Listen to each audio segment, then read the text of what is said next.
እኔ አንዲት አጋዘን ነኝ። አንድ ቀን በሞት ተከብቤ ነበር። ከፊቴ አደጋ፣ ከጀርባዬ ሞት፣ በዙሪያዬ ተኩላዎች ተሰብስበው ነበር። አይኖቻቸው ረሃብ ላይ ይታይ ነበር። እኔን ለመብላት ብቻ ነበር የሚጠብቁት።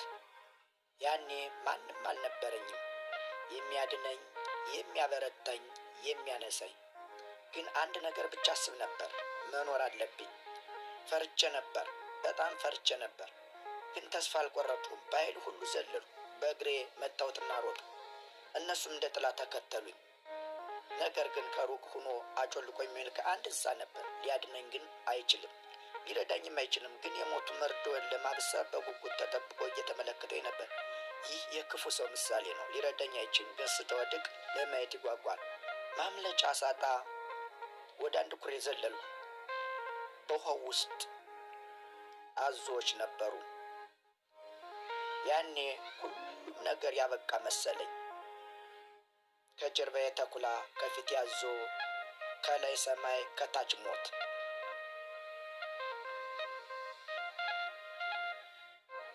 አሁንም ተስፋ አልቆረጥኩም። በደመ ነፍስ መዋኘት ጀመርኩ። ሰውነቴ ደክሞ ነበር፣ ልቤ ግን አልተሸነፈም።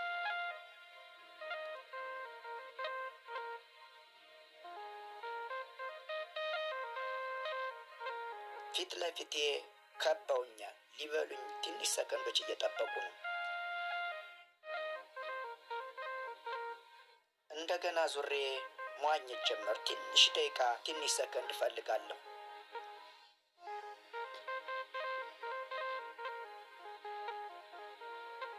ወደ ታች ተመለስኩ። ከዚህ ጋር አንድ ጉማሬ መጣና ከአዞዎች ተከላከለልኝ። ለጥቂት ሰከንዶች ብቻ። ግን አንዳንድ ጊዜ ሕይወትን ለማዳን አንድ ሰከንድ ብቻ ይበቃል። ወደ ዳር ወጣሁ።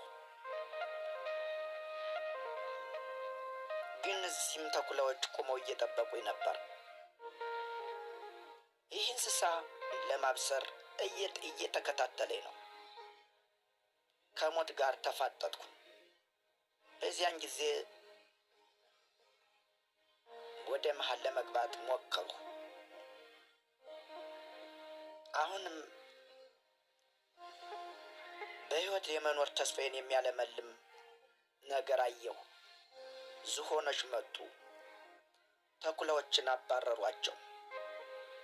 ለአፍታ ተስፋ ታየኝ። ግን ፈተናው አላበቃም።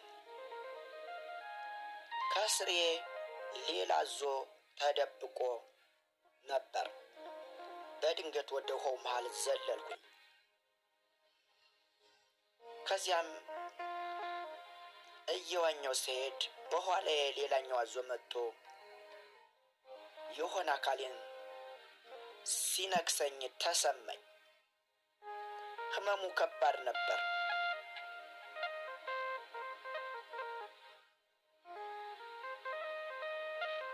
ነገር ግን አሁንም ለመኖር እየታገልኩ ነበር። ውሃው ውስጥ ሰምጥ እስትንፋስ ያለቀ፣ አይኖቼ ጨለሙ። ግን ለመኖር ታገልኩ። አንገቴን ከውሃው አውጥቼ አየር ለመተንፈስ ሞከርኩ። አዞው ግን አልለቀቀኝም። ያኔ ፈጣሪ ሆይ የቀረኸኝ አንተ ብቻ ነህ አልሁኝ።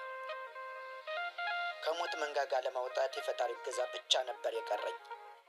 እርሱም አልተወኝም። እኔም ተስፋ አልቆረጥኩም። ምክንያቱም ተስፋ የቆረጠ ከመሞቱ በፊት ይሸነፋል። በመጨረሻም ከአዞው መንጋጋ አመለጥኩ። ከውሃውም ወጣሁ።